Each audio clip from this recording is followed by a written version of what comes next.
بخالي حبرتا فيدرال بوليس إثيوبيا بتግራይ ዞባ ሰሜናዊ ምዕራብ ከተማ ሽረ እንዳስላሴ ዕውት ስራሒ ተካይደ ክብል አፍልጦም ይተባረክ ዳዊት ወይ ድማ ክብሮም ዳዊት ኣብ ከተማ ሽረ ተተሓይዙ ኣብ ቀይዱ ይዕለላ ፌደራል ፖሊስ ኢትዮጵያ በደረጃ ዓለም ክድል ጽንሐ ሓደገኛ ዘዋወሪ ደቂ ሰባት ይተባረክ ዳዊት ዓለሙ ኣብ ክልል ትግራይ ከተማ ሽረ ኣብ ተሕተ ቁጥር ከም ዘውዓለ ፍልጦም ይተባረክ ዳዊት ዓለሙ ስድራቤቱ በህፃንነቱ ዘውጽሉ ሽም ጳውሎስ ዳዊት ወልዳይ ክኸውን ከላም ገበን ክሰርሕ ምስ ጀመረ ዝጥቀመሎም ዝነበሩ ስማት ድማ አድሓኖም ሱዳን አሕመድ ሶማሊያ ጅቡቲን ኬንያን ከምውን ሙኒር ይባሃል ነይሩ ክብሮም ዝባሃል ስም ድማ ኣብ ስዊድን ካልኦት ሃገራት አውሮፓን ዝጥቀመሎም ዝነበሩ ንሓሰተ ስማት ምዃኖም ተገሊጾም እቲ ውልቀ ሰብ ኣብ ትሕቲ ቁጽር ክውዕል ዝኽእል ኣብ ምብራቕ ኣፍሪካ ዝሕጋው ዝውውር ደቂ ሰባትን ምክልኻል ምስ ዝሰርሕ ዘባዊ ማእኸል ስርሒት ንመስርሕ ካርቱም ዝተባሃለ ትካል ብዝተገበረ ናይ ሓበሬታ ልውውጥ ተባሂሉላ ምስ ይተባረክ ዳዊት ወይ ድማ ክብሮም ብተወሳኺ 9 መሻርክቲ እውን ኣብ تحت قطر وعلمالو فيدرال بوليس نايتوم تترترتن اي بانك حساب نبرتن ببيت فردي كم زقاد غيرلام اتي تترتر مسد 9 مشارختو كاب 2018 عام تمر جميرم كاب ኢትዮጵያ كاب سودان كاب ኤርትራ كاب جيبوتي كاب كينيان سوماليان نزموت مناسيات بمملمال نخبير سقاي كم زقالع تغليصم تغداتا بليبيا بزدالو ومحمش مخزنات بمعصاو كاب سدرابيتوم ገንዘብ يحاتو نيرم يتوارك مس مشارختو بحوار لعل 3000 سوات بزحقو منقدي كم زملالسه لعلميت سوات نموت كم زدارقم لعل 50 دقانسو نخعمصا كم زغبره تغليصلام بزم زحقو نزواورت لعل 3 بليون بر كنكسقس كم صنحون تفليطيم بوليس كاب لعلميت تغداتن سدرابيتوم ناب وشتا هاجرن وصان ناي مسكرነት ቃል ናይ መቀባል ስራሕ ከም ዝሰርሕ ገሊጾም በተወሰኸ ቴክኖሎጂ በመጥቀም ኣብ ሊቢያ ሱዳን ቤልጅየም እንግሊዝ ካናዳ ኖርዌይ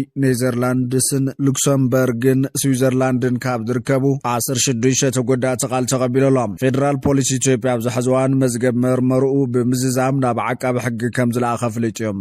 ፕሬዝዳንት ጀነራል ታደሰ ወረደ ምስ ቀዳማይ ሚኒስትር ዶክተር አብይ አህመድን ለዓሎት ሓለፍቲ መንግስትን ተራኺቦም ፕሬዝዳንት ግዛው መምሕዳር ትግራይ ሌተናል ጀነራል ታደሰ ወረደ ምስ ቀዳማይ ሚኒስትር ኢትዮጵያ ዶክተር አብይ አህመድን ለዓሎት ሓለፍቲ መንግስትን ድሕሪ ምርኻቡ ናይ ስራሕ ዘተ ለምንጎ ጀሚርሎም ኣብዝሎም ዝተጀመረ መድረኽ ጀነራል ታደሰ ወረደ ናይቲ ግዛው መምሕዳር ዓመታዊ ናይ ስራሕ ፀብጻብ ዘቕረበ ክኸውን ከሎም ብድሕሪ ድማ ኣብቲ ዘቐረበ ፀብጻብ ዝተመርኮሰ ዝርርብ ገምጋምን ዓሚቕ ዘተን ይካየድ ከም ዘሎ ተፈሊጡሎም ኣብቲ ዘተቀዳማይ ሚኒስትር ዶክተር አብይ አህመድ ሓዊሱ ካልኦት ዓሎት ሚኒስትራትን ሓለፍቲ ፌደራል መንግስትን ተረኺቦም ኣለው እቲ ዘተ ምስተዛዘመ መንግስት ፌደራል ኣብ ቀጻሊ ኩነታትን ስራሕትን ግዛው መምሕዳር ትግራይ ዝምልከት ውሳነ ክሕልፍ ትጽቢት ይግበረሎም ኣብ ትግራይ ድማ ብቤት ጽሕፈት ህወሓት ቢሉ ጀነራል ታደሰ ወረደ ክወርድ ተስማዕምዒ ዝብል ኣጀንዳ ዝተዘርግሐ ኮይኑ እዙይ እንድሕር ተዘይኮይኑ ግን ህፁፅ ጉባኤ ካድረ ፀዊዕና ኣይንቐጽሎን ዝብል ምንቅስቓስ ከም ዘሎ እዩ እቲ ሓበሬታ ወሲኹ ዘረዳ ፕሪቶሪያ ፈሪስ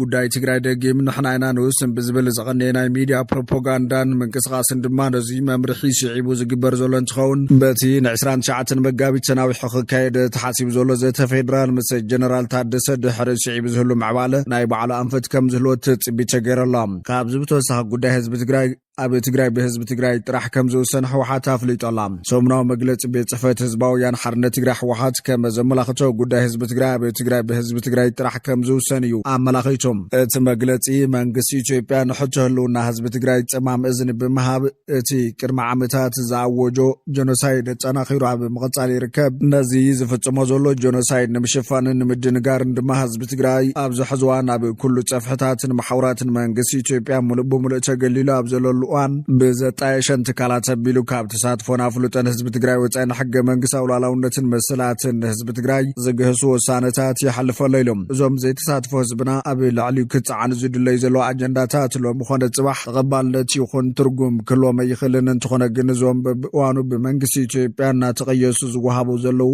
ኣጀንዳታት ካብ ተቐንዲ ውራይና ብምውፃእ ኣብ ንኣሽቱ ጉዳያት ክንጽመድ ዝገብሩ ሸርሕታት ምዃኖም ካብ ህዝብና ዝተሰወረ ይኮነን ኢለሎ እቲ መግለፂ መቐጸልታን ምርኣያን እዚ ተግባር ትካላት መንግስቲ ኢትዮጵያ ድማ ኮሚሽን ምክክር ብዝብል ሽም ዝተጣየሸ ትካል ኣብዚ ሶምን ዘካየዶም መድረኽ እዩ እዚ ካብ ትማል ክሳብ ሎማ አንጻር ረብሓን ህልውናን ህዝቢ ትግራይ ዝተሰለፉ ዕሱባት ተጋሩ ዝበሎም ብምጥርቓምን ንገለ ድማ ብእዋናዊ ረብሓ ብምትላልን ዝተኻየደ መድረኽ ክሳብ ክንደይ ናይ ትካላት መንግስቲ ኢትዮጵያ ብሕግን ስርዓትን ዘይምራሓን መገልገልቲ እቲ ጀኖሳይዳዊ ስርዓት ምዃንን ዘቃልዕ ተግባር ኢሉ ህወሓት ኣብ መግለፂኦም እቲ ኮሚሽን ኣብዞም ጀኖሳይዳዊ ስርዓት መንግስቲ ኢትዮጵያ ንምምልኻዕን ዘይመንነቱን ምልባስን ዝካየዱ መድረኻት ትግራይ ዘይተሳተፈሉ ምኽንያት ካብ ግዜያዊ ምምሕዳር ውድባት ፖለቲካ ሲቪልን ሞያን ማሕበራት ግልጽ መልሲ ተዋሂብዎ ነይሩ። ህዝቢ ትግራይ ኣብ ዝዋን ኣብ ናይ ህልውና ሓደጋ ከም ዝርከብ ሕገ መንግስታዊ ላዕላውነቱ ብሓይሊ ተወሪሩ ብመንነቱ የቕተልን ይሳቐን ከም ዘሎ ህዝብና ተመዛቢሉን ተሰዲዱን መዓልታዊ ብጥሜትን ሕማምን ይሃልቕ ስለ ዘሎን ትኹረት ትግራይ ኣብዞም ግዜ ዘይህቡን ህፁፅ ፍታሕ ዝጠልቡን ጉዳያት ከም ዝኾነ ተነጊርዎም እዩ። እንተኾነ ግን ትካላት መንግስቲ ኢትዮጵያ ንልዕልና ህዝቢ ኮነ ንሕገ መንግስቲ ዝሃገር ስለ ዘይግዝኡ ነዚ ግልፂ ሕቶ ትግራይ ብምጥሓስ ባዕሎም ንባዕሎም ዘትዮም ትግራይ መኺራ ዝብል ካብ መፈለምቱ ዝፈሸለ ፕሮፓጋንዳ ይነዝሐለው ኢሉ ትውድብ ኣብ ሰሙናዊ መግለፂኦም ፈታው ኮነ ጸላይ ክፈልጦ ዝግባእ ግልጽ ቅዋም ጉዳይ ትግራይ ኣብ ትግራይን ብህዝቢ ትግራይን ጥራይ ዝውሰን ኣብዞም ህዝቢ ትግራይ ዘይተወከለሎምን ዘይተሳተፈሎምን መድረኻት ዝቕመጡ ኣንፈታትን ውሳነታትን ህዝቢ ትግራይ ዘይምልከቱ ብምዃኖም ኣብ ዝኾነ ይኹን መዋዕሊ ተቐባልነት ኮነ ተፈጻምነት ኣይህልዎም ድማ ኢሎም መላ ህዝብና ሓዚ እውን ዕላማዞም ብመንግስቲ ኢትዮጵያ ዝተጠያየሹ ትካላትን ልኡኻት ኮይኖም ዘገልግሉ ዘለዉ ውሕዳት ሰባትን ካብ ቀንድዋኒንካ ንምውፃእ ምዃኑ ተገንዚብካ ንምውሓስ ህልውናኻን ላዕላውነትካን ካብ ዝኾነ እዋን ንላዕሊ ተወዲብካ ከም ትቃለስ ውድብካ ሕወሓት ይኣምን ይብል እቲ መጋቢት 28 2018 ዓ.ም ዝወፀ ሰሙናዊ መግለፂ ብጽሕፈት ህዝባዊ ወያነ ሓርነት ትግራይ